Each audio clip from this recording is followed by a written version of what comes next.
আমরা শুরু করব হচ্ছে সবুজ, ডালিম ও লিঙ্কন তিন ভাই। সবাই 10 নম্বরটার দিকে চোখ রাখো। বলে যাচ্ছে যে সবুজ, ডালিম ও লিঙ্কন তিন ভাই, তাদের পিতা 6,300 টাকা তাদের মধ্যে ভাগ করে দিলেন।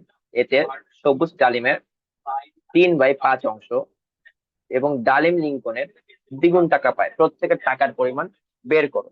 আচ্ছা, এটা অনুপাত দিয়ে করার থেকে খুবই সহজ ভাবে যদি করতে চাই, সেটা হচ্ছে আমাদের ক ধরে ম্যাথটা করা বা আমাদের সমীকরণের মাধ্যমে করা। ঠিক আছে, এখানে 3/5 অংশ মানে সবুজ ডালিমের 3/5 অংশ বলতে আসলে সবুজ পাচ্ছে 3 অংশ, ডালিম পাচ্ছে 5 অংশ। এই টাইপের আমরা ম্যাথ করে আসছি না।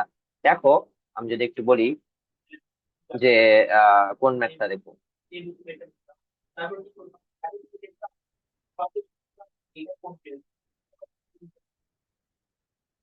এই যে যেমন দেখো যে ছাত্রের সংখ্যা ছাত্রীর 5/, 5/7 গুণ। কেন 5/7 গুণ?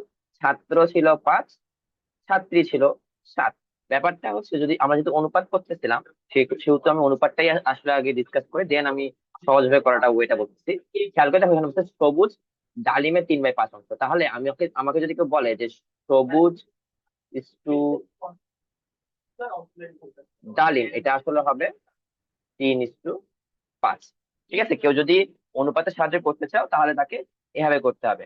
আবার এখানে বলছে ডালিম লিঙ্কনের দ্বিগুণ পায়। তাহলে ডালিম লিঙ্কন হচ্ছে 2:1 বা 2:1।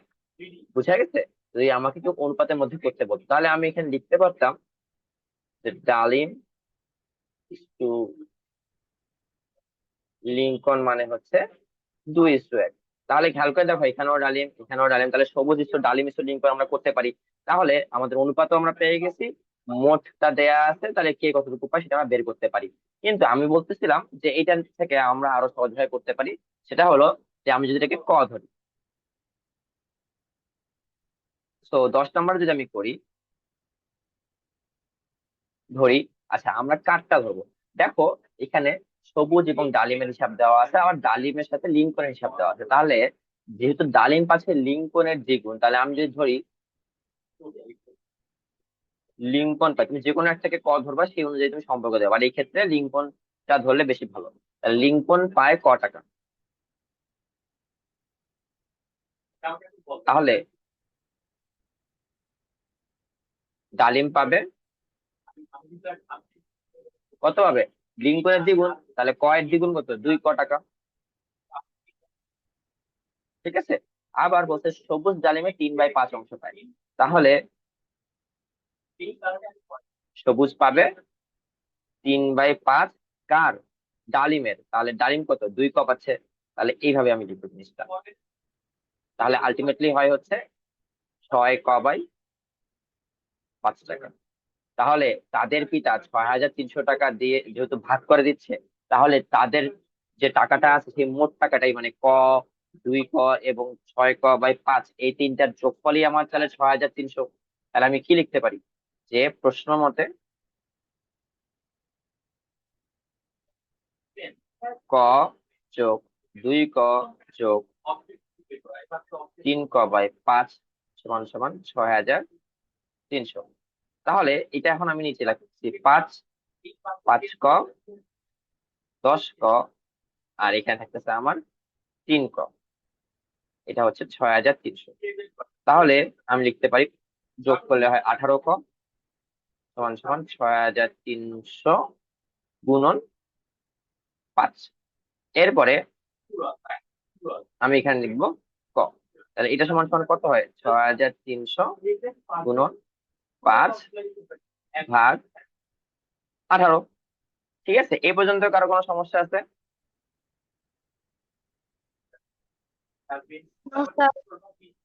আচ্ছা, ঠিক আছে, তাহলে হচ্ছে এখন আমরা এখানে কি স্যার, করবো বলো। কি বলো? এইটা বুঝি নাই, আর একটু প্রথম থেকে একটু বুঝাই দেন। আচ্ছা আচ্ছা আচ্ছা, এখানে একটা ওয়েট, 1 মিনিট দাঁড়াও, এটা 6 হবে। ওকে, এখানে 6 ছিল, 6 হবে। আচ্ছা, যেটা বলছিলাম দেখো, যে লিঙ্কন পায়, আমি দেখো, আচ্ছা তুমি কোনখানে বোঝো নাই সামিউল বাসির? তুমি হচ্ছে আহ তোমার এই যে রেশিওটা বুঝতে পারো নাই বা অনুপাতটা বুঝতে পারো নাই, নাকি হচ্ছে যে আমি এটা বড় করে লিখলাম যে এটা বুঝতে পারো না, কোনটা বুঝতে পারো? হ্যাঁ, কোনটা বুঝতে পারো? এই যে প্রশ্ন মতো থেকে। আচ্ছা, প্রশ্ন মতে দেখো যে তাদের পিতা 6,300 টাকা তাদের মধ্যে ভাগ করে দিলেন। মানে কি ভাগ করে দেওয়া মানে হচ্ছে ওই যে এটা যে টাকাটা ছিল সেটা কি মোট টাকা না? আমার যখন কোনো কিছু ভাগ করে দেয় তার মানে কি আমার যে মোট টাকা থাকে সেটাই আমি তিনজনকে আলাদা আলাদা করে ভাগ করে দিচ্ছি। তাহলে এই তিনজন যখন আলাদা আলাদা করে পাচ্ছে তারা কি কি পাচ্ছে? তারা পাচ্ছে ক, 2 ক, 6 ক, 5। তাহলে এই তিনটা যদি আমি এখন যোগ করি তাহলে তো সেটাই আমি 6,300 টাকা বলতে পারি, পারি না? হ্যাঁ, বুঝতে পারছো? হ্যাঁ। তাহলে আমি এখন এটা জাস্ট নর্মাল যোগ করতেছি। তাহলে আমার এই ক এর নিচে আছে 1, 2 এর নিচে আছে 1, তো 1 1 5, এই 1 1 5 এর লসাগু কত? 5। তাহলে 5 দিয়ে এখন আমি ক কে গুণ করছি 5 ক, 5 দিয়ে আমি 2 কে গুণ করছি 10 ক, আর 5 দিয়ে 5 ভাগ করার পর 1 হয়, সেই 1 দিয়ে আমি 6 গুণ করছি 6 ক হচ্ছে। বুঝতে পারছো? জি সেটা স্যার। অনুযায়ী আমি বলতে পারি এটা হচ্ছে 21 ক। তো 21 ক হলে 6,300 গুণন 5 ভাগ 21 হবে। বুঝা গেছে? তো 21 ঠিক দিয়ে আছে। আমি যদি এখন এটাকে কাটি তাহলে কত হয়? 300। তাহলে ক সমান কত হবে? 1500। তাহলে আমি ক অংশটা পাচ্ছি 1500, সেটাই কে স্যার, পাচ্ছে? সেটাই পাচ্ছে লিঙ্কন। যে কথা বলবা সে হ্যান্ড রেজ করবা, আমি সুযোগ দিব সবাইকে, যার যে প্রশ্ন থাকবে আমি সেটা নিব। ঠিক আছে? তাহলে আমি এটা কি লিখতে পারি যে লিঙ্কন পায় 1500 টাকা। ওকে। তাহলে ডালিম কত পায়? দ্বিগুণ পায়। ডালিম পাবে হচ্ছে 2 গুণ 1500 টাকা, যেটা আসলে হয় 3,000 টাকা। আবার আমার সবুজ কত পেয়েছিল? সবুজ পেয়েছিল হচ্ছে 6 ক। ক এর জায়গায় এখন আমি 1500 বসাবো, ভাগ এখানে আমার ছিল 5, তাহলে হবে 5 টাকা। তাহলে 5 দিয়ে এখন আমি 1500 কাটলে কত হয়? 300 হয়। তাহলে 300 দিয়ে আমি 6 কাটলে কত, 6 গুণ করলে কত হয়? 1800 হয়। তাহলে 1800 টাকা। বুঝা গেছে? এই কোশ্চেনটা নিয়ে কারো কোনো কনফিউশন আছে? এনিওয়ান? না স্যার। আচ্ছা, নো স্যার, প্রবলেম নেই। তাহলে আচ্ছা ঠিক আছে, আমি এখন একটা জিনিস বলি। দেখো 12 নাম্বারটাতে আসি। 12 নাম্বার এখানে একটু জিনিসটা বোঝার বিষয় আছে। দেখো দুটি সমান মাপের গ্লাস শরবতে পূর্ণ আছে। ওই শরবতে পানি ও সিরাপের অনুপাত যথাক্রমে প্রথম গ্লাসে 3:2 ও দ্বিতীয় গ্লাসে 5:4। ওই দুটি গ্লাসের শরবত একত্রে মিশ্রণ করলে পানি ও সিরাপের অনুপাত নির্ণয় করো। আমি বলছি এই কোশ্চেনটা হচ্ছে হুবহু তোমাদের আসছিল। তাহলে ধরো আমি একটা গ্লাস নিচ্ছি, 12 নাম্বারটা। আগে আমরা একটা ছবির মাধ্যমে বোঝার চেষ্টা করি, তাহলে আমার মনে হয় ইজি হবে।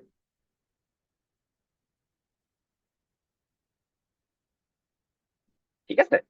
তো এই এই এইখানে আমার বলা হচ্ছে যে এই শরবতে যে পানি এবং সিরাপের যদি আমি অনুপাত করি, ধরো যে তখন হচ্ছে তিন তিন ভাগ হতো তোমার পানি, এই তিনের সাথে যেহেতু হচ্ছে পানি, আর 2 ভাগ হতো হচ্ছে আমার সিরাপ। তো ধরো তাহলে 3 ভাগ এবং 2 ভাগ যদি করি তাহলে পুরো গ্লাসের যে আমার মানে শরবতটা আছে সেটাকে আমরা কয় ভাগে ভাগ করতেছি? 5 ভাগে ভাগ করতেছি না? এই জিনিসটাকে বুঝছি আমরা। মনে করো, স্যার বুঝছি। হ্যাঁ মনে করো দাঁড়া আমাকে একটু বলতে দাও। মনে করো আমি বলতেছি যে তোমাদেরকে আমি ডেমো ক্লাসে বলছিলাম, আরেকবার বলতেছি যে মনে করো আমি একটা চকলেট নিচ্ছি। চকলেটটাকে আমি 1 2 3 4 5 6 ডেমো ক্লাসে কিন্তু ঠিক এভাবে বলছিলাম যে আমি নিচ্ছি 2 ভাগ, আমার ফ্রেন্ড নিচ্ছে 4 ভাগ।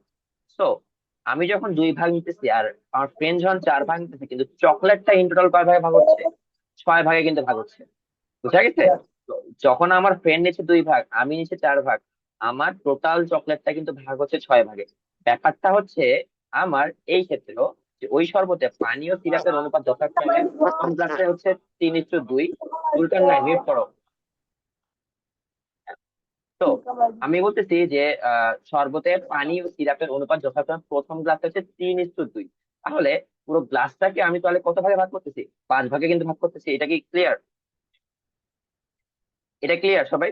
5 ভাগে কিভাবে ভাগ করতেছি? Ji sir. Okay. So yes. আমি ধরো এটাকে 5 ভাগে আগে ভাগ করি। 1 ভাগ, 2 ভাগ, 3 ভাগ, 4 ভাগ, আর নিচেটা 5 ভাগ। এই যে 1 2 3 4 5। তো ধরো যেখানে তিনটার কথা আছে, তাহলে প্রথম তিনটা হচ্ছে আমার পানি, এটাকে আমি বলতেছি পানি। আর এটুকু আমি বলতেছি সিরাপ। ওকে, তো সিরাপ আর পানি ডান। এখন কথা হচ্ছে এটাকে তো আমি ইন টোটাল 5 ভাগে ভাগ করছি। এখন ধরো আমি যখন বলবো একটা মজোর, ধরো যে একটা মজো আমি 1 লিটার কিনে আনতেছি, সেই মজোতে আমি এখন বলতেছি ওই মজোতে পানি এবং সিরাপের আহ অনুপাত হচ্ছে 3:2। ধরো আমি মজোটা বলতেছি 1 লিটার। আচ্ছা, এই ক্ষেত্রে আমাকে তো কোনো কত লিটার পানি বা কত কিছু কত কি সেটাকে আমাকে বলে দেওয়া আছে না, আমাকে জাস্ট কিন্তু এটা ভাগ করে দেওয়া আছে। ধরো আমি যখন একটা বাঁশের কথা বলতেছিলাম, আমরা যখন বাস পড়ছিলাম, ওই সময় আমরা লাল কালো কালার করি, দেন লাল কালার করি, এরকম সেটা পড়ছিলাম না? তো ধরো পুরোটাকে আমি এটুকু লাল করলাম আর এটুকু কালো করলাম। এখন আমি এটুকু করতেছি তিন তিন ভাগ করতেছি আমি লাল, 2 ভাগ করতেছি আমি কালো। আমাকে বললো যে বাঁশের তোমার কত মিটার এটা নির্ণয় করতে। আমি তো এখন এখানে জানি না বাঁশের ইয়েটা কত কত মিটার, ঠিক আছে? আমি তো এটা জানি না যে কত মিটার। তো তখন আমরা কি করি, তখন আমরা মিটার ধরে নিই না? সেম এই গ্লাসটা কত লিটারের এটা তো আমি জানি না, ঠিক আছে? এই কারণে আমি ফার্স্ট অফ অল ধরে নিব, ধরি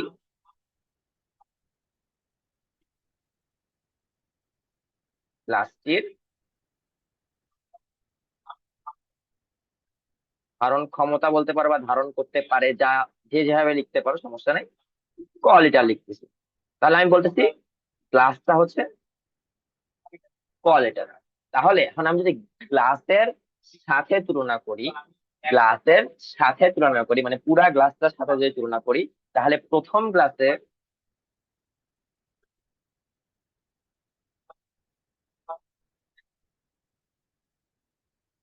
এটা একটু ভালোভাবে বুঝো, ঠিক আছে? যদি বুঝতে না পারো আমি আবার রিপিট করবো, সমস্যা নেই। পানি আছে 3/5 কপ। এই পাঁচটা কিভাবে আসতেছে, এই যে 3 আর 2 যোগ করে, বুঝা গেছে? এখন এখানে কি হবে, লিটার হবে। Sorry, litre. আচ্ছা, এটা কি সবাই বুঝতে পারছি আমরা? এটা নিয়ে কারো ডাউট?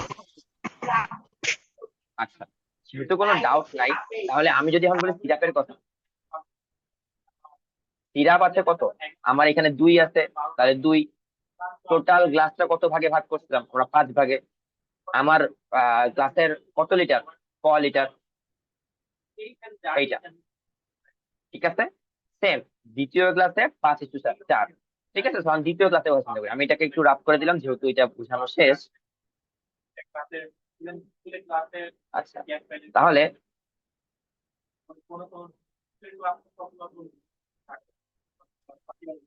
দ্বিতীয় ক্লাসে পানি কতটুকু আছে? পানি আছে হচ্ছে আমার, যেহেতু সামনে 5 আছে, তাহলে 5 কপ। নিচে কত হবে এই ক্ষেত্রে বলো তো? আমরা তো আগে এখানে যে 5 দিছিলাম, একজন বলো দেখি নিচে এখানে আমার কত হবে? নয়। 9 হবে। স্যার কেন 8। 9 হবে? না, 9 হবে। 5 আর 4 আমি যোগ করে 9 পাচ্ছি। 9। হ্যাঁ, 5 এবং 4 9। কেন? কারণ আমরা দ্বিতীয় ক্লাস থেকে কয় ভাগে ভাগ করতেছি, 5:4 যেহেতু ভাগ করতে, তার মানে কি 9 ভাগে ভাগ করতেছি।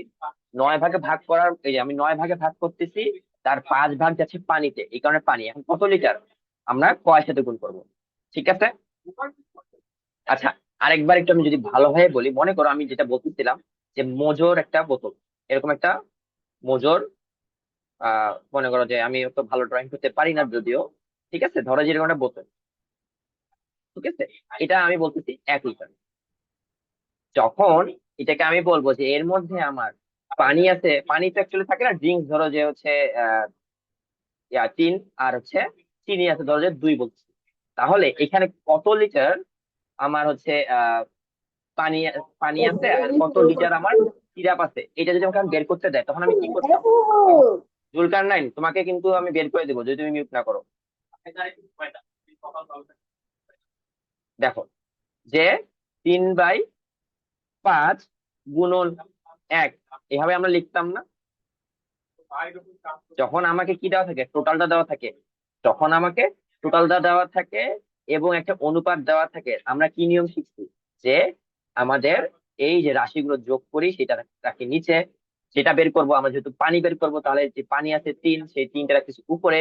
এবং মোট কতটুকু আমার দেয়া আছে 1 লিটার, এই জন্য আমি এখানে 1 দিচ্ছি।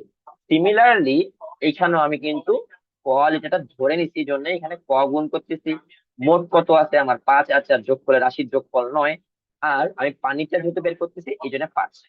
বুঝা গেছে? সবাই ভালোভাবে বুঝতে পারছে আমি কেন লিখছি এই জিনিসটা? আচ্ছা, স্যার আমন তোমার, হ্যাঁ বলো। আচ্ছা, হ্যান্ড রেজ করো। আমন হ্যান্ড রেজ করতে আগে, আমন বলো। আমন। স্যার, দ্বিতীয় দ্বিতীয় গ্লাসে পানি আছে, নিচে যে নই হয়েছে এটা বুঝি নাই, এটা কিভাবে? আচ্ছা, নিচের 9টা কিভাবে আসে সেটা বলতেছো? জি স্যার। সেটা তো আমি বললাম। এই যে দেখো, দ্বিতীয় ক্লাসে আমি 5:4 ভাগ করতেছি, মানে পুরো গ্লাসটাকে আমি কয় ভাগে ভাগ করতেছি? 9 ভাগে ভাগ করতেছি না? তুমি মনে করো আমরা যখন এই অঙ্কটা করতেছিলাম, ধরো যে এই যে এই অঙ্কটাই, যে দুটি সংখ্যার যোগফল 360, তাহলে সংখ্যা দুটির অনুপাত হলো 4:5। তাহলে এই ক্ষেত্রে আমরা কি করতাম? 4 আর 5 যোগ করে 9 না? তার মানে কি, এই যে সংখ্যার যোগফলটা এটাকে আমরা কিন্তু 9 ভাগে ভাগ করতেছি। তাহলে প্রথম ভাগ পাইতে হলো 4 ভাগ, দ্বিতীয় ভাগ হচ্ছে পাইতো 5 ভাগ। ঠিক আছে? ব্যাপারটা হচ্ছে এইরকম যে আমার এইখানে ক্লাস, দ্বিতীয় ক্লাসের কথা এখানে আমার বলে দেওয়া আছে যে পানি আছে 5 আর সিরাপ আছে 4, কিন্তু ইন টোটাল আমি ভাগ করতেছি 9 ভাগে। ব্যাপারটা হচ্ছে এটা হচ্ছে আমার প্রথম ক্লাস। আমি দ্বিতীয় ক্লাসটা আঁকি নাই, দ্বিতীয় ক্লাসটা আঁকলে আমার তখন এরকম 9 ভাগে ভাগ হতো। বুঝা গেছে এমন? জি স্যার। আচ্ছা, শাহী মজুমদার।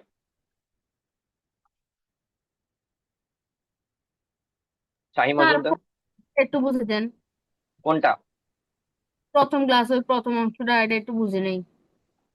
প্রথম ক্লাসের প্রথম অংশটা কোথায় বুঝলেন? এই যে প্রথম ক্লাসে পানি আছে 3 ক/5 লিটার, এটা?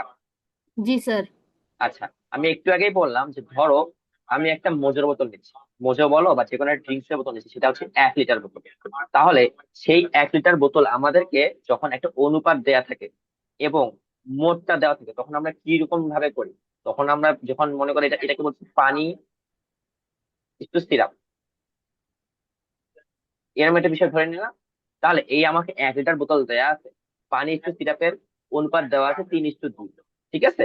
তাহলে যখন জি আমরা বের করতে যাই যে পানি আছে কতটুকু, তখন আমরা কি করি? যে পানি আছে কতটুকু, তখন তার ইকুয়েশন বা তখন তার জিনিসটা আমরা এরকম ইউজ করি না যে নিচে থেকে কোনটা, স্যার। মোটটা 3 আর 2 যোগ করলে হয় 5, আর পানিটা বের করবো, এই জন্য পানিটা থাকবে উপরে। তখন মোট কত আছে? 1 লিটার, এই জন্য 1 গুণ।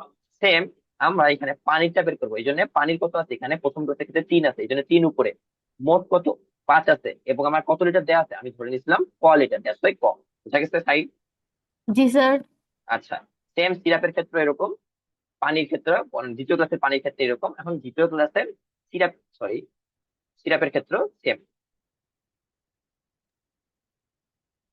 সিরাপ হচ্ছে 4 আছে, তাহলে 4 ক/9 লিটার। এখন বলে দেওয়া হচ্ছে যে ওই দুটি গ্লাসের শরবত একত্রে মিশ্রণ করলে পানি ও সিরাপের অনুপাত নির্ণয় করো। তাহলে এখন আমাকে বলে দেওয়া হচ্ছে যে এই গ্লাসের সাথে ওই গ্লাস আমি যোগ করতেছি। যোগ করা মানে কি, আমার এই যে পানি আছে, পানির সাথে পানি যোগ হবে, সিরাপের সাথে আমার সিরাপ যোগ হবে। তাহলে যোগ করার পর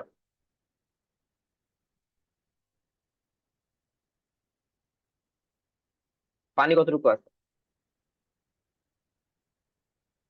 তাহলে প্রথম গ্লাসে ছিল আমার 3 ক/5, দ্বিতীয় গ্লাসে ছিল আমার 5 ক/9।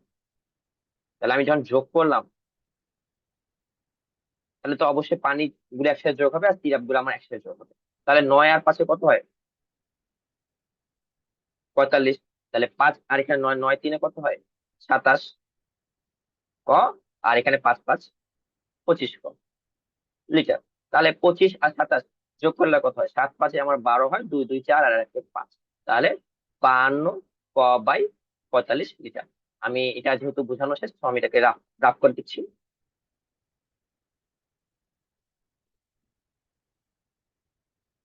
আচ্ছা, যেহেতু এখানে আমি পানির হিসাবটা পাইছি, তাহলে আমার এখন সিরাপে আসতে হবে। ম্যাথটা কিন্তু খুবই সিম্পল, জাস্ট ধরতে পারলেই হয়ে যাবে। আমার প্রথম ক্লাসে ছিল 2 ক/5, দ্বিতীয় ক্লাসে ছিল 4 ক/9। তাহলে কি ছিল, লিটার ছিল। তাহলে 9 আর 5 কত হয়, 45। 9 দিয়ে 2 গুণ করলে কত হয়, 18 ক। 5 দিয়ে 4 গুণ করলে কত হয়, 20 ক। তাহলে হয় হচ্ছে 38 ক/45 লিটার। এখন আমাকে বলে দেওয়া হচ্ছে যে পানি ও সিরাপের অনুপাত নির্ণয় করতে হবে। তাহলে এখন আমি অনুপাতটা বের করবো। তাহলে অনুপাত সমান সমান কত হবে, অনুপাত আমরা কার নির্ণয় করতে পারি, অনুপাত আমরা সমজাতীয় কোনো বস্তুর ক্ষেত্রে নির্ণয় করতে পারি। সমজাতীয় কি, এখানে লিটার আছে এখানে লিটার আছে, তার মানে কি এটা সমজাতীয়। তাহলে আমি এই দুটার এখন কি অনুপাত করতেই পারি। তাহলে 52 ক/45 38 ক/45। তাহলে দেখো দুই পাশে 45 আছে, তাহলে আমি 45 45 কাটতে পারি। দুই পাশে ক আছে, আমি ক ক কাটতে পারি। এখানে 52 আছে, 52 কে আমি 2 দিয়ে কাটতে পারি। 2 দিয়ে কাটলে কত হয়, 2 দিয়ে কাটলে হয় 26। আর এটাকে 2 দিয়ে কাটলে কত হয়, 19। তাহলে আলটিমেটলি আমার আনসারটা হচ্ছে 26:19। ঠিক আছে, এটাই আমার উত্তর। অ্যান্ড এটাই আমার শেষ পর্যন্ত লিখতে হবে যে অনুপাত সমান সমান 26:19। 19 বুঝা গেছে সবাই? কারো কোনো কনফিউশন আছে? আর হ্যাঁ শাহি ইয়েস বলো। যারা হ্যান্ড রেজ স্যার, করবে তাদের প্রশ্ন নিবো আমি, অনুপাতের যারা হ্যান্ড রেজ সময় করবে কি না তাদের কোনো প্রশ্ন নিবো না। আচ্ছা স্যার আবার বলো। হ্যাঁ, অনুপাত অনুপাতের সময় কি হরকে হর দিয়ে গুণ করা যায়? অনুপাতের সময় আমি হরকে হর দিয়ে গুণ করবো, মানে একটা এক্সাম্পল দাও। মানে তুমি মানে এক্স্যাক্টলি কি যেমন বুঝাতে হরকে চাচ্ছো? হর দিয়ে কাটাকাটি করা যায়, কাটাকাটি আপনি যে এখন আচ্ছা কাটাকাটি আচ্ছা, করবেন। হ্যাঁ আমি এটা যেটা কাটাকাটি করলাম এটা একটু দেখো। এটা কিভাবে আমি করতে পারি, দেখো 52 ক, এটা শর্টকাটে করছি, তোমরা শর্টকাটেই করবা। কিন্তু লং কাটে কিভাবে করা যেত সেটা একটু বুঝলে তুমি শর্টকাটে করতে পারবে। দেখো যে 52 ক/45 is to, sorry is to বা ভাগ আগে দিলে হবে, সমস্যা নাই। যেটা হচ্ছে 38 ক/45, এটা আছে না? তাহলে আমরা জানি কি যে অনুপাতকে ভগ্নাংশ আকারে লেখা যায়। তাহলে ভগ্নাংশ আকার যদি লিখি, এইখানে ভাগ চিহ্ন দেওয়া আর এইখানে আমি যদি ভাগ চিহ্ন দিই, একই জিনিস না? এর কোনো পার্থক্য আছে? একই জি জিনিস। না। এখানে আমি ভাগ দিলাম, তাহলে এটা হলো 38 ক/45। তাহলে এটাকে আমরা জানি কি যে যখন ভাগ করি আমরা, আমাদের পরের ভগ্নাংশের লব হয়ে যায় হর, হর হয়ে যায় লব। এটাই তো হয়, তাই না? তাহলে এখন জি স্যার। দেখো এই ক এর সাথে যাচ্ছে ক কাটা, আচ্ছা সরি এটা 42 না 45, এই 45 এর সাথে যাচ্ছে 45 কাটা, অ্যান্ড এই 52 সাথে যাচ্ছে 38, মানে 2 দিয়ে আসলে কাটবো, যেটা হচ্ছে হবে 26 আর 19। তো আলটিমেটলি কি হয়, 26/19 হয়, যেটাকে আমরা কি লিখলাম, 26:19। তাহলে এইখান থেকে একটা লেসন আমরা নেই, যখন আমাদের দুই জায়গারই হর সেম থাকবে বুঝে নিবা কেটে যাবে, দুই জায়গারই লব যখন সেম থাকবে বুঝে নিবা কেটে যাবে। বুঝতে পারছো? জি স্যার। হ্যাঁ, ইজি না জিনিসটা? জি স্যার। জাস্ট আমি বড় ভাবে করতেছি। আমরা ক্যারেক্টারোলজির এক্সামে ডিরেক্ট এই লাইন থেকে চেষ্টা করব এই লাইন লেখার। ঠিক আছে, এত বড় করবো না, কারণ এটা করতে আমার যত সময় লাগতেছে এই সময়টা আমার শুধু শুধু নষ্ট। ঠিক আছে, এই জিনিসটা আমরা চেষ্টা করবো অ্যাভয়েড করার। কিন্তু অ্যাভয়েড করতে গিয়ে ভুল করব, এটা কিন্তু আবার হবে না। চেষ্টা করবো ঠিক করার, ঠিক আছে? জি স্যার। আচ্ছা, আর কারো কোনো কোশ্চেন আছে এই এই কোশ্চেনটা নিয়ে, মানে এই 12 নম্বর প্রশ্নটা নিয়ে? আচ্ছা, নাই। ঠিক আছে, আমরা হচ্ছে, আচ্ছা আব্দুল্লাহ আচ্ছা হ্যান্ড ডাউন করতে আবার সমস্যা নেই। আচ্ছা আমরা হচ্ছে অনুপাত এবং দশমিক ভগ্নাংশে প্রকাশ করো, এটা নিয়ে একটু আলোচনা একটু করি। দেখো যে আমি বলছি যে অনুপাতের সাথে দশমিকের ভগ্নাংশের এই সব কিছুরই সম্পর্ক আছে। তো অনুপাত থেকে দশমিক ভগ্নাংশে প্রকাশ করা এটা কিন্তু ইজি। দেখো 15%, এটাকে আমি 15/100 লিখতে পারি, কাটাকাটি করলে আসলে 3/20 হয়। সেই 3/20 হচ্ছে আমার কি, 3:20, এটা হচ্ছে অনুপাত। আর 15/100 কে আমি লিখতে পারি 0.15, এটা হচ্ছে দশমিক, মানে দশমিকা প্রকাশ করা। তো ব্যাপারটা হচ্ছে এইখানে খুব বেশি কোনো কিছু কঠিন না, পার্সেন্টেজটাকে জাস্ট 100 দিয়ে ভাগ করে দিবে, দেন কাটাকাটি করার পর যা আসবে তাই। সিম্পল জিনিস। এই ভগ্নাংশকে আমি শতকরা প্রকাশ করতে যাবো, আমি তো জানি যে যখন হচ্ছে নিচে আমার 100 এর গুণনীয়ক গুলো থাকবে, সেই 100 এর গুণনীয়কটাকে 100 বানাইতে গেলে যার সাথে গুণ করা লাগবে সেটাতে গুণ করব, তাহলে আমার তাড়াতাড়ি হয়ে যাবে। যদি দেখি যে না আমার হচ্ছে পারতেছি না, তাহলে আমি 1/4 × 100 দিয়ে ব্র্যাকেট দিয়ে শেষে পার্সেন্টেজ দিয়ে দেবো, তাহলেও হবে। ঠিক আছে, তো এগুলো একটু দেখে নেবে, এখানে কঠিন কিছু নাই, সবই সহজ আছে। এগুলো ইনশাল্লাহ পারবা। কিন্তু আমি তোমাদেরকে একটা জিনিস একটু বলতে চাই, সেটা হলো যে আমি তোমাদেরকে প্রথম দিনে বলছিলাম যে শতকরা মানে হচ্ছে আচ্ছা, আমি যদি ভাবে লিখি যে যার তুলনা করব ভাগ হচ্ছে যার সাথে তুলনা করব, এই জিনিসটা আমি প্রথম দিন বলছিলাম। ঠিক আছে। আচ্ছা, এই জিনিসটা আমি প্রথম দিন বলছিলাম, এটা একটু উদাহরণ দেন। বলছে যে দুটি রাশি নির্ণয় করতে বলছে, এরপরে বলছে প্রথম রাশি দ্বিতীয় রাশির শতকরা কত অংশ। তাহলে প্রথম রাশিটা কি? প্রথম রাশির তুলনা করতেছি আমরা কার সাথে? দ্বিতীয় রাশির সাথে। তাহলে প্রথম রাশিটা দ্বিতীয় রাশির কত অংশ, শতকরা কত অংশ, এটা বুঝাইছে। তাহলে যার তুলনা করতেছি সেখানে এই ক্ষেত্রে কি প্রথম রাশিটা না? যার সাথে তুলনা করতেছি এই ক্ষেত্রে কি দ্বিতীয় রাশিটা না? তো ব্যাপারটা হচ্ছে প্রথম রাশিটা উপরে থাকবে, দ্বিতীয় রাশিটা নিচে থাকবে, এরপরে 100 দিয়ে গুণ করবে। তো খেয়াল করে দেখো, এখানে প্রথম রাশি অনুপাত হচ্ছে 1, দ্বিতীয় রাশির অনুপাত হচ্ছে 3। এই কারণে 1/3 এর সাথে 100 দিয়ে গুণ করে পার্সেন্টেজ করে দিতে। বুঝতে পারছো? এখন আরেকটা ম্যাথ দেখো, এই অঙ্কটা দেখলে আরো ভালোভাবে বুঝতে পারবা। আমি এখানে অনেক টাইপেরই বুঝাই দিচ্ছি। দেখো, যে ফলের দোকান থেকে 180টি ফজলি আম কিনে আনা হলো, 2 দিন পর 9টি আম পচে গেল, শতকরা কতটি আম ভালো আছে? শতকরা কতটি আম ভালো আছে? তাহলে দেখো, 9টি আম আছে, আমার হচ্ছে কি পচে গেছে। ঠিক আছে। এখন মোট আম ছিল আমার 180টি, তাহলে ভালো আম হচ্ছে আমার 171টি। আর বলছে শতকরা কতটি আম ভালো আছে। তো শতকরা কতটি আম ভালো আছে বলতে এটাই বোঝাচ্ছে যে আমার মোট আমের সাথে কতগুলো আম ভালো আছে। তাহলে মোট আমের সাথে আমি তুলনা করতেছি, তাহলে মোট আম থাকবে আমার নিচে। তাহলে মোট আম কত ছিল? 180। তাহলে মোট আম হচ্ছে নিচে থাকবে 180। ঠিক আছে। আর ভালো আম, আমি ভালো আমের তুলনা করতেছি, তাহলে ভালো আমের তুলনা করতে মানে যার তুলনা করতেছি, তাহলে ভালো আম কতগুলো? 171। এই কারণে 171টা উপরে, এর সাথে আমি 100 দিয়ে এখানে পার্সেন্টেজ সাইন দিচ্ছি বা শতকরা চিহ্ন দিচ্ছি। বুঝা গেছে? এই কারণেই দেখো এই জিনিসটা এরকম আসছে। এখন আমাকে যদি কেউ বলতো যে শতকরা মনে করো যে হচ্ছে পচা আমের সাথে ভালো আমের শতকরা নির্ণয় করো, বা ভালো আমের সাথে শতকরায় পচা আম কতটুকু, ঠিক আছে, এটা আমি কিছু একটা বলে দিলাম। ঠিক আছে। তাহলে পচা আমের তুলনা করা হচ্ছে যেহেতু, তাহলে পচা আমটা থাকবে উপরে আর ভালো আমটা থাকবে নিচে, এবং এর সাথে আমি 100 দিয়ে গুণ করে শেষে পার্সেন্টেজ দিচ্ছি। তাহলে পচা আম কত আছে আমার? 9টা দেওয়া ছিল, 9টা। আর ভালো আম কটা পেলাম আমি? 171টা। তাহলে 100 দিয়ে এখন আমি গুণ করতেছি। ঠিক আছে। তো এটা কাটাকাটি করলে যা আসবে সেটাই আমার উত্তর হবে। ঠিক আছে। তো এটা হচ্ছে আমার যখন বলবে যে পচা আমের সাথে ভালো আমের শতকরা নির্ণয় করো, বা পচা আম ভালো আমের শতকরা কত কত শতাংশ, এভাবে যদি বলে দেয় বা কত অংশ। বুঝা গেছে? এটা সব বুঝতে পারতো যে কখন আমার কোনটা উপরে থাকবে কোনটা নিচে থাকবে? কারো কোনো কনফিউশন আছে এটা নিয়ে? না স্যার। আচ্ছা, এখন এখন মনে করো, আচ্ছা ঠিক আছে, তোমরা তোমাদের মন কি বলে যে আচ্ছা শতকরা ভালো আম আছে হচ্ছে 95টি, তাহলে 100টার মধ্যে 95টি ভালো আছে, তার মানে খারাপ আছে নিশ্চয়ই 5টি, যদি আমি বিয়োগ করি 100টা থেকে। তাই না? তোমাদের মাথায় তো এটাই বলে। কিন্তু আমি যদি এখন বলি যে শতকরা কতটি আম খারাপ আছে বা পচা আছে, আমি এইটার সাথে তুলনা করবো, মানে এই নিয়মে করব, দেখি আমার 5 আসে কিনা, আমরা একটু মিলাই দেখি। আচ্ছা, তাহলে শতকরা কতগুলো পচা আম আছে বা শতকরা কতটি আম পচা আছে, তাহলে কি হয়? পচাটা থাকবে উপরে, এবং মোট কত আছে? মোট আছে আমার 180টি, থাকবে নিচে, ইন্টু 100 হবে, এরকম কিছু একটা হবে না? তাহলে এটা সাথে থাকবে আমার পার্সেন্টেজ। তাহলে 9 দিয়ে যদি আমি 180 কাটি কত হয়? 20 হয় না? আর 20 দিয়ে যদি আমি 100 কাটি কত হয়? 5 হয়। তাহলে এই কারণে দেখো 5%। তো আমি যদি এই নিয়মটাই ফলো করি দেখতে পারবো আমার ম্যাথ গুলো খুব ইজি হয়ে যাচ্ছে। যে যার তুলনা করবো, আমি পচা আমের তুলনা করতেছি কার সাথে? তুলনা করতেছি মোট আমের সাথে, 9/180 ইন্টু 100। ঠিক আছে। এটা হচ্ছে আমার পার্সেন্টেজের নিয়ম, শতকরা প্রকাশ করার নিয়ম। বুঝা গেছে? আচ্ছা, এখন 2.2 এর ম্যাথ গুলো সবগুলো আসলে দশমিকে, সরি, শতকরায় প্রকাশ করা।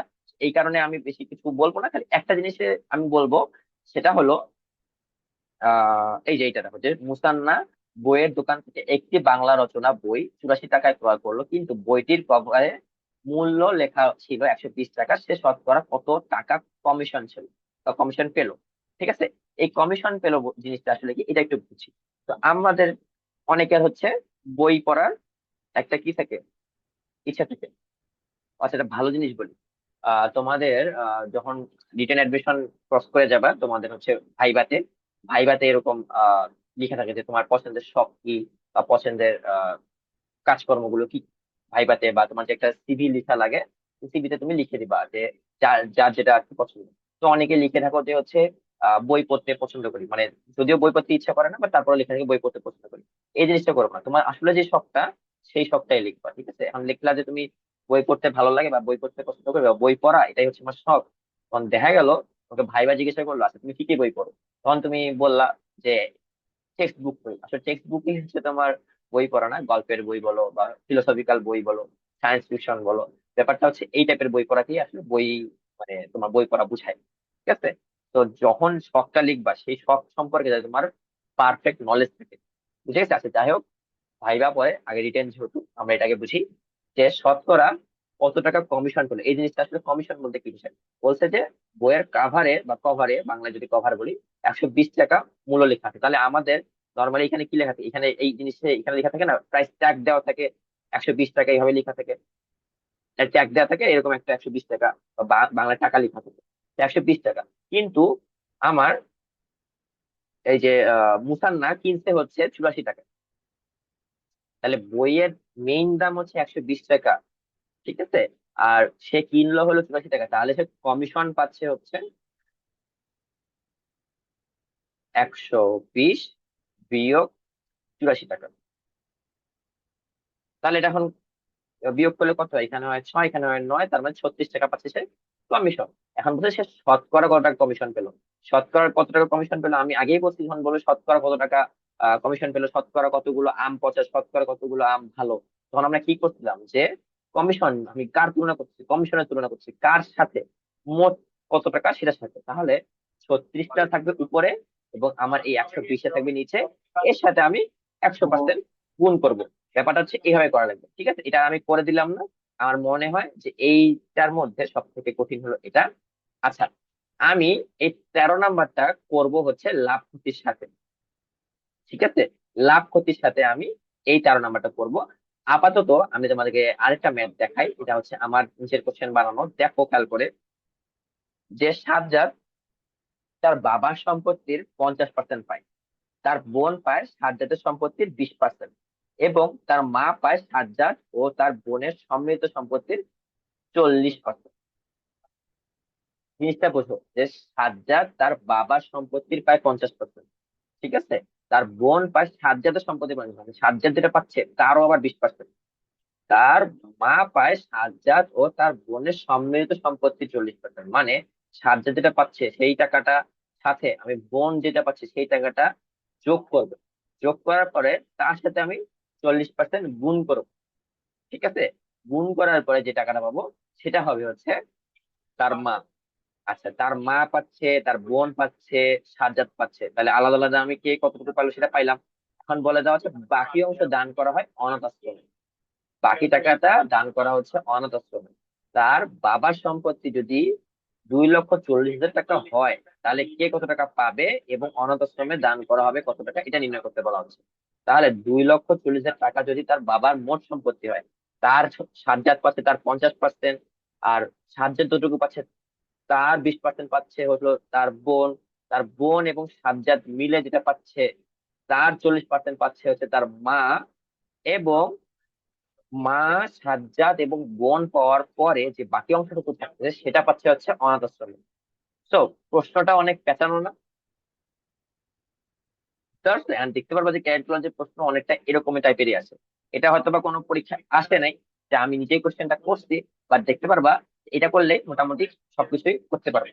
তো তোমাদের জন্য এইটা হচ্ছে আমি হোমওয়ার্ক রাখতেছি, আমি মোটামুটি ডিসকাস করে দিচ্ছি কিভাবে করতে হবে, হোমওয়ার্ক রাখতেছি, নেক্সট দিন আমি এটাকে সলভ করে দিব, ঠিক আছে? তো তোমাদের জন্য একটা হোমওয়ার্ক দিচ্ছি, ঠিক আছে? আমি একটু এটাকে, জি বলো।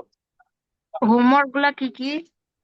হোমওয়ার্কটা হচ্ছে 2 নাম্বার কোশ্চেনটা, জাস্ট এটাই দেখ, এই কোশ্চেনটাই জাস্ট তোমাদের জন্য হোমওয়ার্ক, ওকে? সাজ্জাদ তার বাবার সম্পত্তি 50% পাই, আমি স্ক্রিনশট দিয়ে দিব, সমস্যা নাই, এটা নিয়ে টেনশন নাই। আমি একটু দেখি যে শতকরা 10% কে ভগ্নাংশ ও দশমিক আকারে প্রকাশ করো।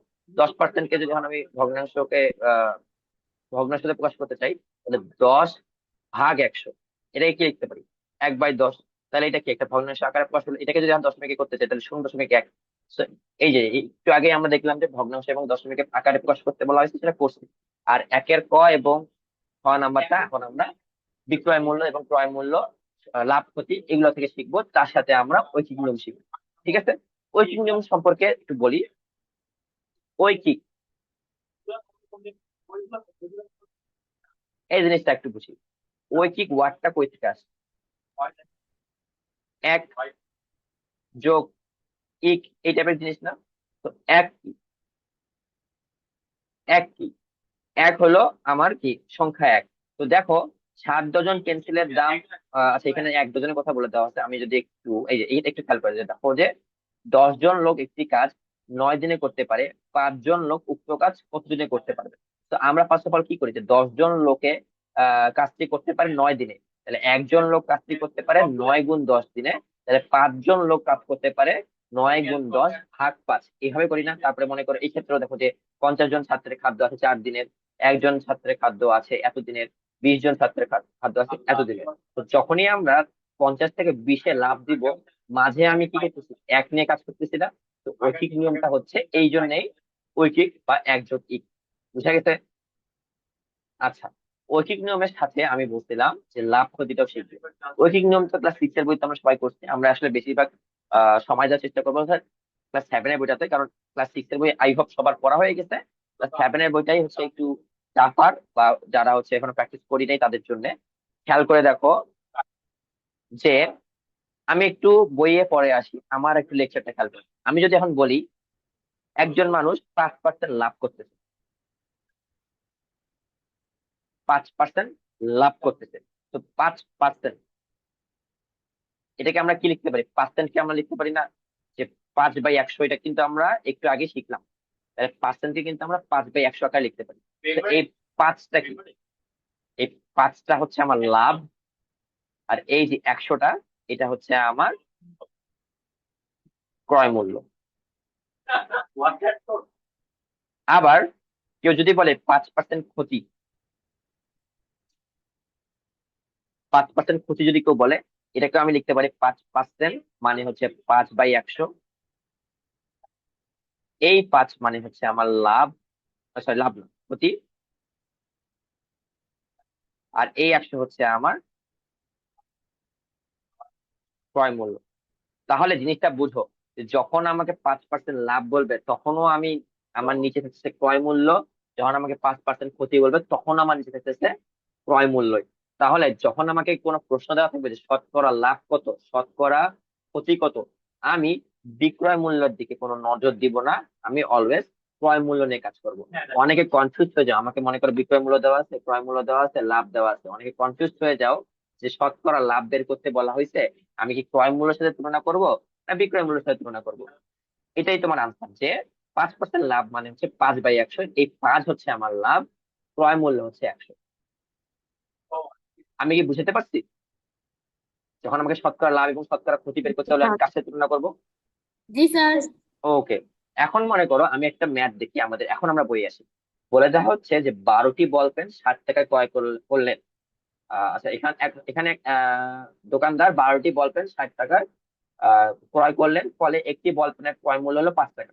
আচ্ছা বুঝলাম, যে আমি একটু গোল করি, জিনিসগুলো বুঝো। যে একটি বল পেনের ক্রয় মূল্য 5 টাকা, আবার তিনি 12টি বল পেন 62 টাকা বিক্রয় করলেন, তাহলে ফলে একটি বল পেনের বিক্রয় মূল্য হলো 6 টাকা।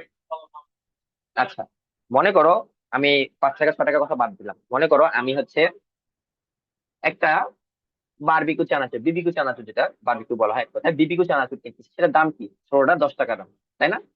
মনে করো আমি 10 টাকায় কিনলাম, 10 টাকায় কিনলাম, কিনে আমি বাসায় নিয়ে আসছি। ঠিক আছে, বাসায় নিয়ে আসলাম, আমার একটা ফ্রেন্ড বলতেছে যে আহ আহ তোর এই বিবিকিউ চানাচুরটা আমাকে দে। আমি বলছি যে না, আমি খাওয়ার জন্য এসেছি। তখন বলতেছে না, আচ্ছা ঠিক আছে, সমস্যা নেই, আমি তোর কাছে 12 টাকায় কিনে নিচ্ছি। তাহলে চিন্তা করো, যে তুমি 10 টাকায় কিনে আনলা, তোমাকে তোমার আম্মু দিচ্ছে 10 টাকা, তুমি 10 টাকায় কিনে আনলা, কিন্তু তোমার ফ্রেন্ডের কাছে বিক্রি করলে তুমি 12 টাকায়, এটা হচ্ছে ক্রয় মূল্য। এটা হলো বিক্রয় করলে তুমি 12 টাকায়। তাহলে শেষ পর্যন্ত কি, তুমি কি এক্সট্রা 2 টাকা থাকলো না তোমার কাছে?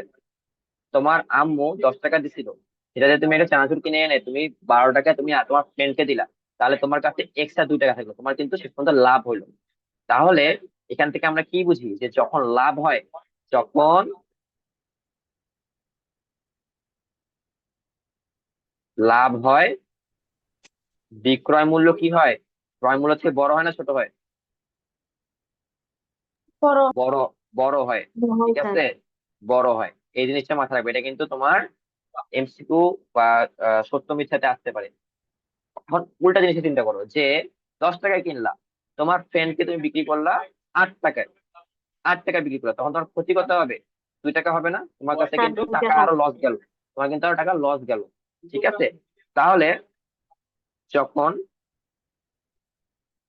ক্ষতি হয়, তখন বিক্রয় মূল্য হয় হচ্ছে ক্রয় মূল্য থেকে ছোট, বা এক কথায় ক্রয় মূল্যটাই বড়।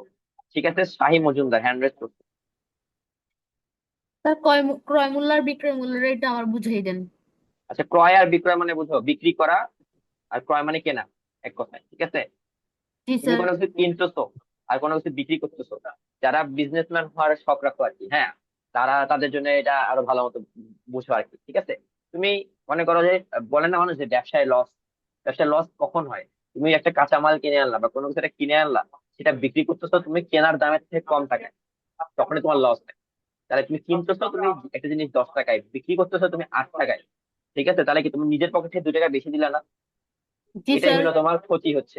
তুমি নিজে থেকে যখন কোনো কিছু দান করো, তার মানে কি তোমার একটা ক্ষতি হয় না? এই কারণে তুমি 10 টাকা দিয়ে কিনতেছো, 8 টাকা দিয়ে বিক্রি করতেছো, তাহলে কি 10 টাকা, 10 টাকাটা বা 10 সংখ্যাটা 8 থেকে কি বড় না? তাহলে 10 টাকা কিনতেছো, তাহলে ক্রয় মূল্যটা বড় বিক্রয় মূল্য থেকে, যখন ক্ষতি হচ্ছে। আবার তুমি এখন বলতেছো যে ব্যবসায় অনেক লাভ হয়েছে, ব্যবসায় তো সেই রমরমা অবস্থা, তাহলে কি তুমি 10 টাকায় জিনিসটা কিনে 12 টাকায় জিনিসটাকে বিক্রি করতেছো, তাহলে কি তুমি এক্সট্রা 2 টাকা মানুষের পকেট থেকে নিতে পারছো। তোমার নিজের পকেট থেকে দেওয়া লাগতেছেও না, তুমি আরো এক্সট্রা 2 টাকা নিয়ে আসতেছো। তাহলে কি তুমি কিনতেছো তুমি জিনিসটাকে হচ্ছে 10 টাকায়, বিক্রি করতেছো তুমি 12 টাকায়, তাহলে জিনিসটা দেখো 10 অবশ্যই 12 থেকে ছোট, তাহলে বিক্রয় মূল্য বড় ক্রয় মূল্য থেকে, মানে ক্রয় মূল্য থেকে। ঠিক আছে, যখন তুমি লাভ করবা। বুঝা গেছে? আমি মনে হয় জি স্যার। বুঝতে পারছি। ওকে, আচ্ছা, আর কারো কোনো কোশ্চেন আছে? আমন? স্যার ঐকিক নিয়মটা একটু বুঝিয়ে দিলে ভালো। আচ্ছা, ঐকিক নিয়মে আমি এখন যাইনি, ঐকিক নিয়মে পরে আসছি, সমস্যা নেই। ঠিক আছে, ঐকিক নিয়ম তুমি ক্লাস 6 এর বই করো নাই এখনো? অমন, না স্যার। কেন ক্লাস 6 এর বই তুমি না করে কিভাবে ক্যাট প্রজে অ্যাডমিশন এক্সাম দিবা? ক্লাস স্যার সিক্স এর বই করা। কিভাবে করতে, দেখো, যারা যারা এখনো ক্লাস 6 এর বইটা করো নাই, তোমরা কিন্তু অনেক পিছিয়ে চলে গেছো, ব্যাকফুটে চলে গেছো। ঠিক আছে, ক্লাস 6 এর বইটা ঠিকঠাক ভাবে শেষ করো। ওকে, আমি যা পড়াচ্ছি জাস্ট এটুকু পড়ে গেলে তাহলে এখন তোমার জন্য হবে না। যারা যারা ক্লাস 6 এর বই, এমনকি বলতেছি, তার মানে এই না বাকিদেরকে বলতেছি না, যারা যারা এখন ক্লাস 6 এর বইটা শেষ করো নাই, তোমরা অলরেডি অনেকের থেকে অনেক পিছিয়ে গেছো। আমি আমার কথা যদি বলি, আমি জুন মাসের মধ্যে, জুন আর মে মাসের মধ্যে ক্লাস 6 এর বই শেষ করে দিচ্ছি। ক্যারেট কলেজে অ্যাডমিশনের আগে অ্যাটলিস্ট 20 থেকে 30 বার আমার পুরো ক্লাস 6 এর বই ছিল, এই বইটাই ছিল আমার। 20 থেকে 30 বার আমি পুরো একটা শেষ করছি, এক্সট্রা অনেক ম্যাথ সলভ করছি। ঠিক আছে, ক্যারেট কলেজের এক্সামটা এত সহজ না, আবার বলতেছি। আচ্ছা দেখো, তো আহ ক্ষতি হচ্ছে যখন হবে, তখন ক্রয় মূল্যটা কি হয় বিক্রয় মূল্য থেকে বড় হয়। আচ্ছা, যেহেতু ক্রয় মূল্যটা বিক্রয় মূল্য থেকে বড় হয়, আমরা একটু আসি লাভ ক্ষতিতে।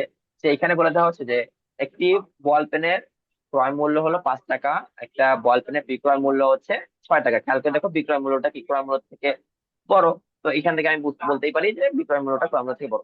তো যখন বিক্রয় মূল্য বড় ক্রয় মূল্য ছোট, তখন আমরা বলছিলাম যে লাভ হয়। তাহলে লাভের সূত্র হবে কি? লাভের সূত্র খেয়াল করে দেখো, আমি বলছিলাম যে 12 টাকায় বিক্রি করতেছি, 10 টাকায় কিনে, তাহলে 12 থেকে বিয়োগ করছিলাম 10 টাকা, তখনই তো আমি লাভ পাচ্ছি 2 টাকা। তাহলে যখন লাভ হবে, তখন হবে বিক্রয় মূল্য বিয়োগ ক্রয় মূল্য। বুঝা গেছে? আবার যখন ক্ষতি হবে, তখন হবে ক্রয় মূল্য বিয়োগ হুম। বিক্রয় মূল্য। ঠিক আছে, আচ্ছা, এখন বলতে যে লাভ হচ্ছে 1 টাকা আমি পাইছি, 5 টাকা ছিল তোমার ক্রয় মূল্য, বিক্রয় মূল্য হচ্ছে 6 টাকা, তাহলে আমি এই সূত্রে অ্যাপ্লাই করলে লাভ সমান সমান বিক্রয় মূল্য 6 বিয়োগ 5 ক্রয় মূল্য, তো 1 টাকা পাচ্ছি আমি লাভ। ঠিক আছে, লাভ পাইলাম। এখন আমাকে যদি বলে এই যে, যদি আমাকে বলে যে শতকরা কতটুকু হবে। ঠিক আছে, শতকরা মানে কি? শতকরা মানে সবসময় আমরা 100-তে চলে যাই, আমরা ঐকিক নিয়ম পড়ছি। ঐকিক নিয়মে করছি যে শতকরা দিয়ে করতে গেলে অলওয়েজ আমাদের 1 থেকে 100-তে যাওয়া লাগবে। যারা যারা ঐকিক নিয়ম বোঝে না, আবার বলতেছি যে 5 টাকা থেকে যখন আমি 1-এ যাচ্ছি, দেন 1 থেকে আমি 100-তে যাচ্ছি, তো এই নিয়মটাকে বলা হয় ঐকিক নিয়ম। বুঝা গেছে? ঐকিক মানে হচ্ছে 5 থেকে 1-এ যাবো, 1 থেকে যাবো আমি 100-তে, ব্যাপারটা হচ্ছে ঐকিক নিয়ম। আচ্ছা, তো আমি বলছিলাম যখন আমাকে শতকরার কথা বলা থাকবে, তখন লাভ বলুক বা ক্ষতি বলুক, আমি সবসময় ক্রয় মূল্যের কথা চিন্তা করবো। তাহলে দেখো, খেয়াল করে, যেখানে 5 টাকায় বল পেন কিনে 6 টাকায় বিক্রয় করলেন, তাহলে এখানে 5 টাকা হচ্ছে ক্রয় মূল্য, 6 টাকা হচ্ছে বিক্রয় মূল্য। যখন আমাকে শতকরা লাভ বের করতে বলতেছে, এই 6 কোথাও আছে? দেখো, এখানে কিন্তু কোথাও 6 নাই। তাহলে যখন আমি শতকরা নির্ণয় করতে যাব, তখন আমি আমার কোনো আহ বিক্রয় মূল্যের কোনো কাজই নেই, সবসময় আমার ক্রয় মূল্যের কাজ। তো 5 টাকায় আমার লাভ হয় হলো 1 টাকা, 1 টাকায় লাভ হয় 1/5 টাকা, 100 টাকায় লাভ হয় হচ্ছে 20 টাকা। অনেকে এটা লিখে আনসার লিখে রাখো বা কিছুই লিখো না, ঠিক আছে? তাহলে হবে না। আমাকে যখন শতকরা লাভ কত বের করতে বলবে, তখন আমি নিচে এই কথাটা অবশ্যই লিখবো। এটা না লিখলে কিন্তু তোমার 1 মার্ক কাটতে পারে। ঠিক আছে, স্যার, তো এই কথাটা অবশ্যই লিখবা। হ্যাঁ, সামিউল বাসির। এই এটা একটু বুঝি নাই স্যার। কোনটা বুঝো নাই? এই যে এখন যেটা বুঝিয়ে দিলেন। আচ্ছা, দেখো, 5 টাকা কি আমার ক্রয় মূল্য না? তো আমি হ্যাঁ। বলছি যখন আমাকে শতকরা লাভ বের করতে বলবে বা শতকরা ক্ষতি বের করতে বলবে, আমি সবসময় ক্রয় মূল্যের সাথে লাভের তুলনা করব। এই জন্য এটা লিখছি আমি, দেখো। তো 5 টাকা লাভ হচ্ছে আমার 1 টাকা, 5 টাকা যদি ক্রয় মূল্য হয়, লাভ হয় 1 টাকা, ব্যাপারটা হচ্ছে এইটা বুঝেছি। 5 টাকায় মানে হলো 5 টাকা যদি ক্রয় মূল্য হয়, লাভ হবে 1 টাকা। তাহলে 1 টাকা যদি ক্রয় মূল্য হয়, তাহলে লাভ হয় 1/5 টাকা। তাহলে 100 টাকা যদি ক্রয় মূল্য হয়, তাহলে লাভ হয় হচ্ছে 1 × 100/5, যেটা আসলে 20 টাকা। বুঝতে পারছো? জি স্যার। তাহলে 100 টাকা, যদি আমি 100 টাকার কথা বলি, তাহলে এই 20% মানে কি? 20% মানে 20 বিশ বাই বাই 100। একশো তাহলে এই 100 টাকা হচ্ছে ক্রয় মূল্য। আমি বলছি যে 100 টাকা হচ্ছে ক্রয় মূল্য। তো এই যে দেখো, এখানে লিখছি যে 100 টাকা যদি ক্রয় মূল্য হয়, তাহলে লাভ হয় হচ্ছে 20 টাকা। এই যে 20 হচ্ছে বিপদ। বুঝা গেছে? এই কারণেই আমি জি তোমাদের স্যার। তখন লিখছি যে 5% লাভ মানে হলো 5 টাকা লাভ 100 টাকা ক্রয় মূল্যে। ব্যাপারটা হচ্ছে এরকম যে 5% ক্ষতি মানে 100 টাকায় ক্রয় মূল্যে 5 টাকা ক্ষতি। বুঝা গেছে? And এইখান জি থেকেই আমরা স্যার। কিন্তু বিক্রয় মূল্য নির্ণয় করতে পারি। এই ক্ষেত্রে মনে করো, এই ক্ষেত্রে আমার বিক্রয় মূল্যটা হচ্ছে, বিক্রয় মূল্য হচ্ছে 100 টাকা। যদি আমার লাভ ক্রয় মূল্য, লাভ হচ্ছে 5 টাকা, আমি জানি যখন বিক্রয় মূল্য নির্ণয় করতে গেলে আমার যোগ করতে হবে। ঠিক আছে, তাহলে 105 টাকা। এন্ড এই ক্ষেত্রে আমার বিক্রয় মূল্যটা হবে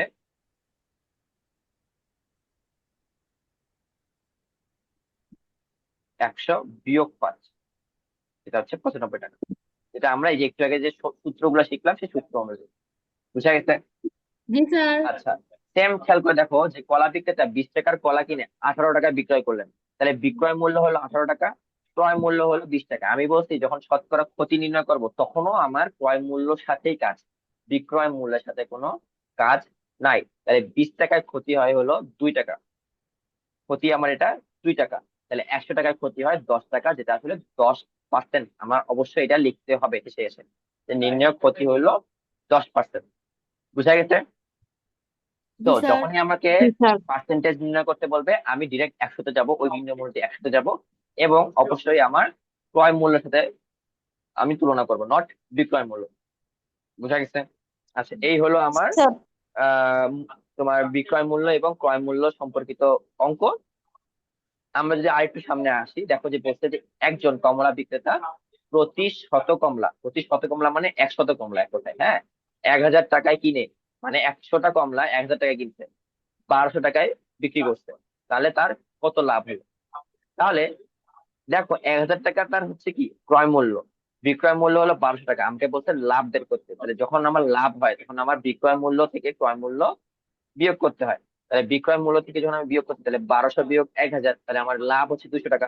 তাহলে এটাই জাস্ট বের করতে বলছে। আচ্ছা, আমি একটা জিনিস বলি, সেটা হলো, এখানে তো বলছে তার কত লাভ হলো।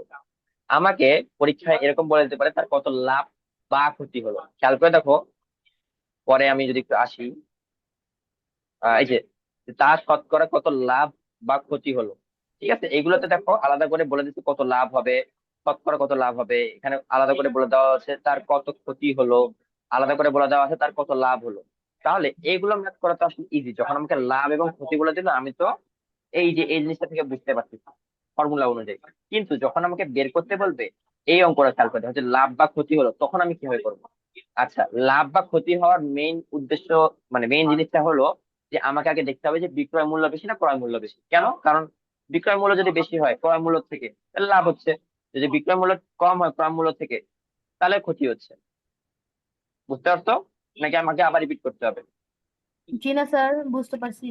না হ্যাঁ, স্যার, বুঝতে পারছি। আচ্ছা এইটাই, যে আমাকে যখন লাভ বা ক্ষতি নির্ণয় করতে বলবে ফার্স্ট অফ অল আমি দেখবো আচ্ছা আমার ক্রয় মূল্য কি, বিক্রয় মূল্য কি। ক্রয় মূল্য যদি বড় হয় বিক্রয় মূল্য থেকে, তাহলে ক্ষতি হচ্ছে। ক্রয় মূল্য যদি ছোট হয় বিক্রয় মূল্য থেকে, তাহলে লাভ হচ্ছে। জিনিসটা হচ্ছে এটাই। যদি তুমি মনে করো যে আমার পরীক্ষা মনে পড়তেছে না, তুমি আমার মতো একটা এক্সাম্পল চিন্তা করবা। আমি তোমাদেরকে সবসময় বলি যখন কোনো কিছু পারবা না তখন একটা এক্সাম্পল চিন্তা করবো। ঠিক আছে? নিজের লাইফ সম্পর্কে আমি নিজে এই জিনিসটা অ্যাপ্লাই করি যে আমি একটা জিনিস পারতেছি না, ঠিক আছে, মানে মোস্ট অফ দা টাইম পারি, বাট যখন মনে করি ধরো যে পারতেছি না, ওই ক্ষেত্রে আমি চিন্তা করি যে আচ্ছা আমি যদি আমার সাথে একটা জিনিস তুলনা করি বা একটা এক্সাম্পল চিন্তা করি, তাহলে আমি জিনিসটা মিলাই ফেলতে পারতেছি। বা মনে করো যে একটা তোমার ইয়ে দিয়ে রাখছে, সেন্টেন্স দিয়ে রাখছে, সত্য মিথ্যা বলতে বলতে। যেমন মনে করো তোমাদেরকে আমি অলরেডি একবার বলছি যে একটা তোমার সেন্টেন্স দিয়ে রাখছে, তুমি জিনিসটা জানো, ম্যাথ করে আসছো, বাট সেন্টেন্সটা তুমি বুঝতে পারছো না। ঠিক আছে? তাহলে তুমি কি করবে? এক্সাম্পলে যাবা। ওকে, এক্সাম্পল যাওয়ার পরে করবা। যেমন মনে করো যে হচ্ছে তোমাকে কিভাবে বলে দিল সত্য মিথ্যাতে, এটা আমি অলরেডি পড়াইছি, তাও আবার বলতেছি যে আহ মৌলিক সংখ্যার গুণফল সমান সমান মৌলিক সংখ্যার লসাগু, মৌলিক সংখ্যা গুলোর লসাগু। তাহলে কি যখন মৌলিক সংখ্যার লসাগু আমরা বের করতে চাই, তখন মৌলিক সংখ্যার গুলোকে গুণ করা লাগে কি লাগে না, এটা তো আমি এখন জানি না। ধরো যে আমি জানি না, তখন আমি কয়েকটা উদাহরণ নিবো যে 2 3 5, আচ্ছা এদের লসাগু বের করে দেখি। তো বের করে দেখতে পাচ্ছি এদের আসলে গুণই করা লাগতেছে, তাহলে ওটা সত্য হবে। বুঝা গেছে? যখন তুমি একটা সেন্টেন্স তুমি সত্য মিথ্যা বা ধরো যে কোনো কিছু করতে পারছো না, ওই সময় একটা এক্সাম্পলে যাবা। সেম এটা যখন তোমার মনে থাকবে না যে আচ্ছা আসলে ক্রয় মূল্য বড় হওয়া লাগে না বিক্রয় মূল্য বড় হওয়া লাগে, তখন তুমি চিন্তা করবে যে আচ্ছা ঠিক আছে আমি 10 টাকা একটা জিনিস কিনলাম, 12 টাকা যদি বিক্রি করি তাহলে তো আমার লাভ হচ্ছে। তো এই ক্ষেত্রে 12 অবশ্যই আমার বড়, বিক্রয় মূল্য তাহলে বড় ক্রয় মূল্য থেকে, যদি মনে না থাকে আর কি। মনে থাকলে তো খুবই ভালো। আচ্ছা, তাহলে আসি এই ম্যাটটাতে, যে একজন মাছ বিক্রেতা প্রতি হালি, ও আরেকটা জিনিস বলি, তুমি ক্রয় মূল্য বিক্রয় মূল্য লাভ ক্ষতি বের করার সময় তোমার অবশ্যই একটা লিমিট থাকবে। লিমিটটা কি? যখন তুমি 100টা কমলার কথা চিন্তা করতেছো, যে 100টা কমলার দাম, বলতেছি আমি 1000 টাকা, একটু আগে দেখলাম 1000 টাকা। আবার বলতেছি আমি 90টা কমলার দাম, 90টা কমলার দাম বলতে আসলে এটা আমি ক্রয় মূল্য লিখি, তাহলে বুঝতে আরো ভালো। কমলার বিক্রয় মূল্য এখন আমি বলতেছি, মনে করো বলতেছি ধরো যে 1200 টাকা, সরি 1200 টাকা। তাহলে সরি, তাহলে তুমি কি ডিরেক্ট এখানে দেখতে পাচ্ছ যে বিক্রয় মূল্যটা বেশি ক্রয় মূল্য থেকে, ডিরেক্ট কি এখানে আমি লাভ বের করব? অবশ্যই না। এই টাইপের ম্যাথ সামনে আমরা আরো দেখতে পারবো। আমরা ডিরেক্ট লাভ বের করব না। কেন? কারণ আমাকে এখানে 100টা কমলা দেয়া আছে, এখানে 90টা কমলা দেয়া আছে। তাহলে আমরা যখন তুলনা করতে যাব তখন অবশ্যই আমাদের সংখ্যাটা কিন্তু একই রকম থাকা লাগবে। যার একটা এক্সাম্পল হলো এই ম্যাথটা, যে খেয়াল করে দেখো যে একজন মাছ বিক্রেতা প্রতি হালি, প্রতি হালি মানে কি? 4টি ইলিশ না? তো 4টি ইলিশ মাছ 1600 টাকায় কিনে, প্রতিটি মাছ মানে কি একটি মাছ 350 টাকায় বিক্রি করতেছে।